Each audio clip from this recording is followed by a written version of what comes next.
মগরা, হুগলি ডিস্ট্রিক্টের মগরা। আর এই মগরাতে নবযুবক সমিতি আজকে 18ই জানুয়ারি 2026 রবিবারে রক্তদান শিবিরের আয়োজন করেছেন।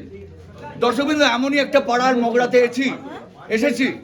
এটা হচ্ছে অধিকারী পাড়া। অধিকারী পাড়া, আমাদেরকে দেখো, অধিকারী পাড়া। 22 বছরের একটি যুবতী, 22 বছরের কলেজ পড়ুয়া, এ হচ্ছে দেবযানী দেবলীনা, সব মাফ করবেন, সরি, দেবলীনা অধিকারী 22 বছর বয়সে জীবনে প্রথম রক্ত দিচ্ছে। আমায় ধরে দেখো, কিছু ভয় নেই, আমাকে ধরো, জীবনে ভয় নেই, রক্ত দিচ্ছে সে। ওর জন্য একটা জোরে হাততালি ওর জন্য।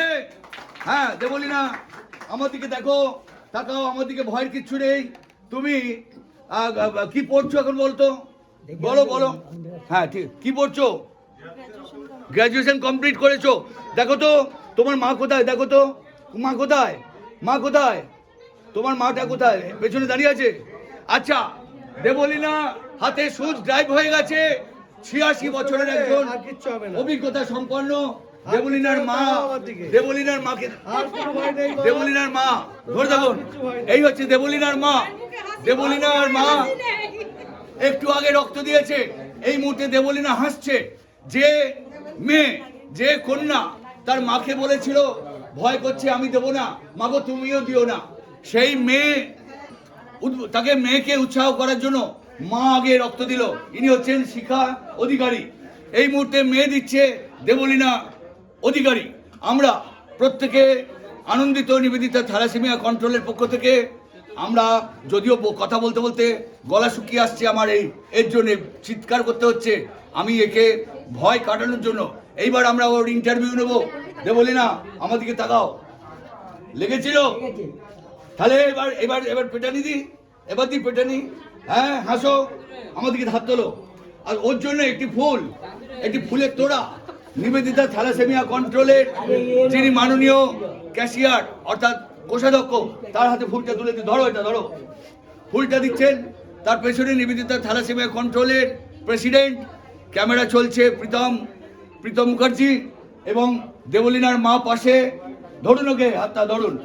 আর আমি উত্তর কলকাতার প্রচারক রক্তদানের প্রদীপ কুমার দা, ছুটে এসেছি এদের জন্য, নবাগতা মেয়েদের যাতে সাহস যোগাবার জন্য। আমরা যারা রক্তদানের শিবিরে যাই, মানুষকে বোঝানোই আমার কাজ। আজকে আমি দেখাতে বলবো কত জোরে সম্মুখে সে রক্ত দিচ্ছে। আমি অনেকবার ডাকতে হয়েছে, আমার যাকে বলে মুখে ব্যথা ধরে গেল তোমাকে ডাকতে গিয়ে। যাই হোক, দেবলীনা হাসো দেখি। হ্যাঁ ভেরি গুড। তোমার কিন্তু পাম্পটা করো, কি গো বলটা কই আছে? তুমি পাম্প করো, কি গো? ঠিক জানো কত বয়স অব্দি? হ্যাঁ 65 বছর। 60 বছর মিনিমাম ছিল, এখন 65 হয়েছে। ঠিক আছে, তোমার পেছনে কারা এরা? এই লোকটা কে? দেখো কে লোকটা, কে তার পেছনে কে? আর এই পাশে কে ঠিক জানো মা? আর এটা কে? পিসি, তোমার পিসি? পিসি মানে পুলিশ কমিশনার? আচ্ছা, আমি আপনার পিসি মানে, আচ্ছা। এই দিদি আসুন, আপনার নাম কি? ও যে রক্ত দিচ্ছে, আপনি খুশি? তোমার একটা রক্ত থেকে কজন বাঁচবে? 4 জন। এই তো অনেক কিছু শিখে গেছে, বাহ। হ্যাঁ যাও, আমি বললাম যে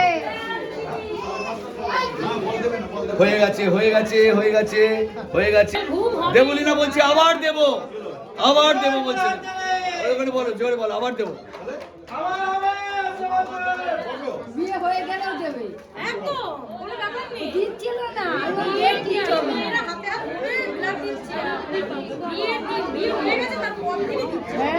এমনকি তোমার বিয়ের সময়, তোমার ওর মা কোথায়? ওর বিয়ের সময় একটা রক্তদান শিবির করবে, ফুলসজ্জে হবে, ঠিক তার পরের দিনই রক্তদান করবে বড় কোণে। আমরা এসে দেখে যাব। অবশ্য আমাদের নেমন্তন্ন করবে না, হয়নি। মার কোথায় পালিয়ে যাচ্ছেন বরকে দেখে? দেবলীনা রক্তদাতা। তার বাবা তাকে বললো মেয়ে তুই রক্ত দে, বাবার কথা তো ভরসা হচ্ছে না। মা বললো রক্ত দে, তাতেও ভরসা হলো না। আমি বললাম তুমি দাও, আমি রক্ত পাশে আছি। আমাকে চেপে ধরেছিল, এখন আমাকে হাতটা ছেড়েছে। যাই হোক, ওর পাশে থেকে রক্তদানটা যে করলো, আমি আনন্দ পেলাম যে একটা যুবতী মেয়ে রক্ত দিল। আশা করব আগামী দিনে আরো রক্তদাতা সে নিয়ে আসবে। একটু ক্যামেরা ধরো তো। দেবলীনা, তোমার রক্তে কোনো লেগেছে? লাগেনি? হ্যাঁ, জোরে মুখ দিয়ে বলো। না লাগেনি। আচ্ছা, এরপরে রক্ত তুমি দেবে তো? আচ্ছা, এরপরে তুমি যারা নতুন 18 বছর তাদেরকে কি বলবে? সবাইকে দেওয়া উচিত রক্ত। ঠিক আছে, ধন্যবাদ। তুমি শুয়ে থাকো, ধরুন এটা এখান থেকে পড়ে যাবে।